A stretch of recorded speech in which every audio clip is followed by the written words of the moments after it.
we're talking about is making sure that if people are coming to work, to live in the UK, they do need to be able to speak English. We need people to be able to integrate in communities, everybody to be able to talk to their neighbours. Well, recently. This is not something that we put forward, and we've also always been clear that the important things for the UK is we do not have a return to free movement, and we also always need to make sure that net migration comes down. Yvette Cooper's flag revolution, Britain's battle for patriotic identity. Right. Before we dive into this absolute political powder keg, smash that subscribe button because trust me, you'll want to catch every twist in this unfolding drama. And while you're at it, ring that notification bell. British politics waits for no one. Picture this. It's September 2025, and Britain's Home Secretary is telling the nation to stick flags up anywhere. Motorway gantries, lampposts, your nan's garden gnome, wherever takes your fancy. Yvette Cooper's rallying cry has sent shockwaves through Westminster and beyond. But is this patriotic revolution the unity Britain desperately needs, or are we witnessing the most calculated political maneuver since Blair's Third Way? The scene unfolds like a perfectly choreographed political theatre piece.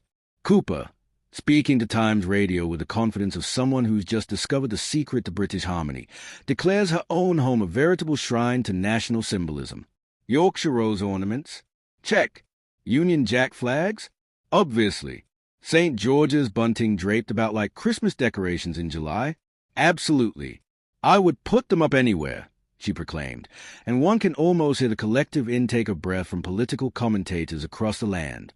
But here's where it gets deliciously complex, and if you're not already subscribed, you're missing the nuanced political chess match that defines modern Britain. Cooper's flag crusade isn't happening in a vacuum. Since July 2025, we witnessed something called Operation Raise the Colours, an online campaign that's seen thousands of unauthorised flags sprouting across England like patriotic mushrooms after rain. Councils, bless their bureaucratic hearts, have been frantically removing these displays, citing safety regulations while secretly wondering if they're inadvertently becoming the villains in Britain's patriotic awakening. The timing, naturally, is everything. Following the women's Euros euphoria and the subsequent riots that scarred Britain's summer, flag displays have multiplied across England with the persistence of particularly determined weed. Groups like the Weoli Warriors in Birmingham suburbs have claimed ownership of these displays, brandishing them as symbols of pride and patriotism. Yet beneath this seemingly straightforward narrative lies a tension so thick you could cut it with a ceremonial sword. Here's where Cooper's political acumen truly shines, or reveals its cynical calculation, depending on your perspective. She's attempting to reclaim the narrative around British flags from the far-right groups who've been accused of weaponizing national symbols.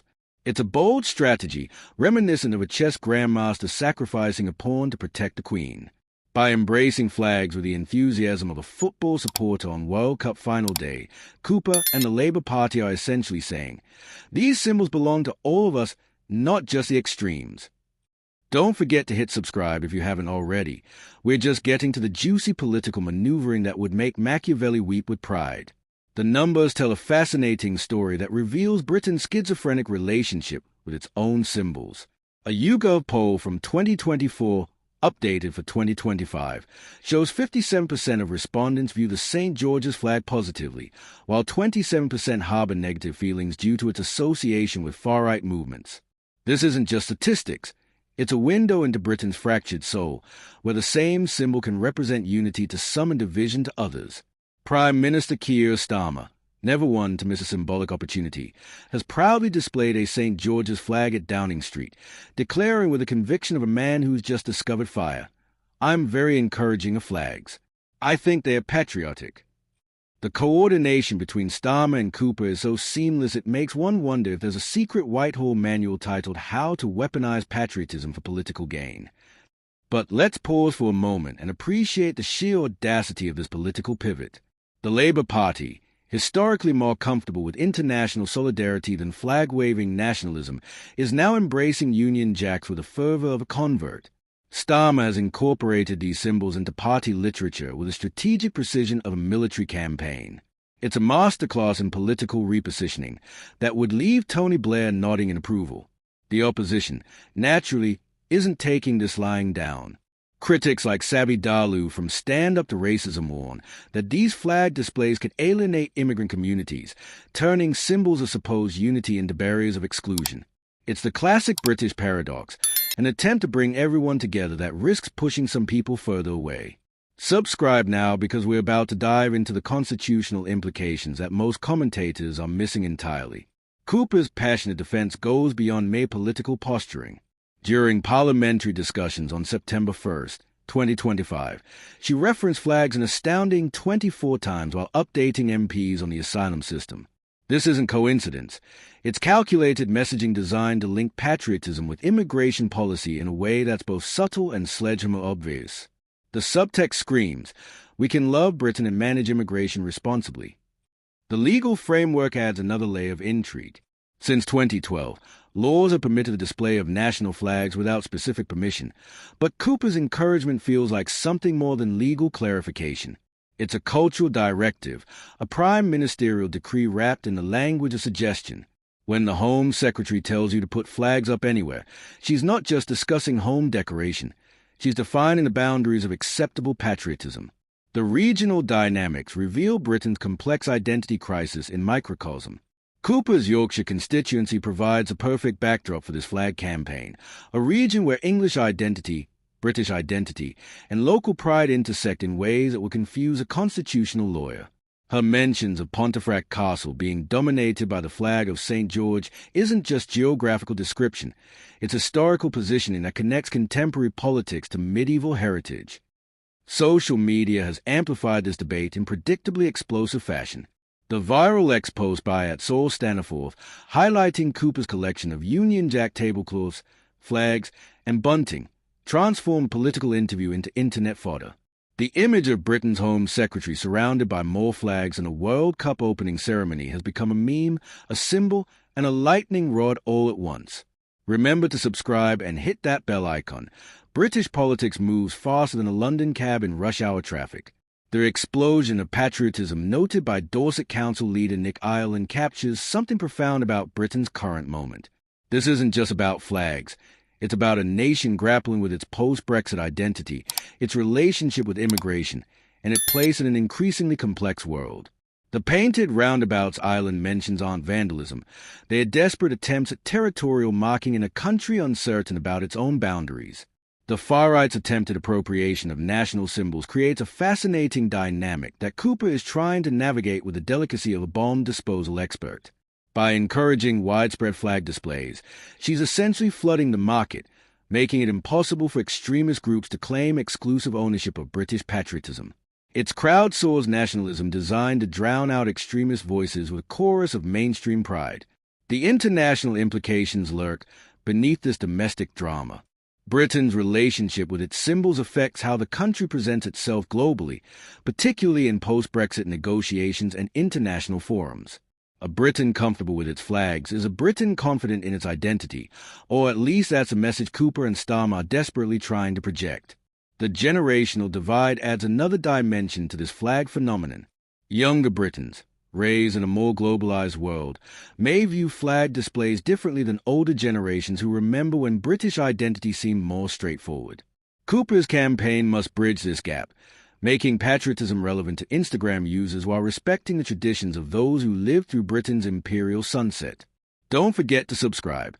We're approaching the climactic moment where politics meets philosophy in the most British way possible. The diversity question haunts Cooper's flag initiative like Banquo's ghost at Macbeth's feast. How do you create inclusive nationalism in a multicultural society? How do you wave flags that welcome everyone while acknowledging historical grievances and contemporary tensions? Cooper's answer seems to be, wave them everywhere and hope the ubiquity breeds acceptance rather than resentment.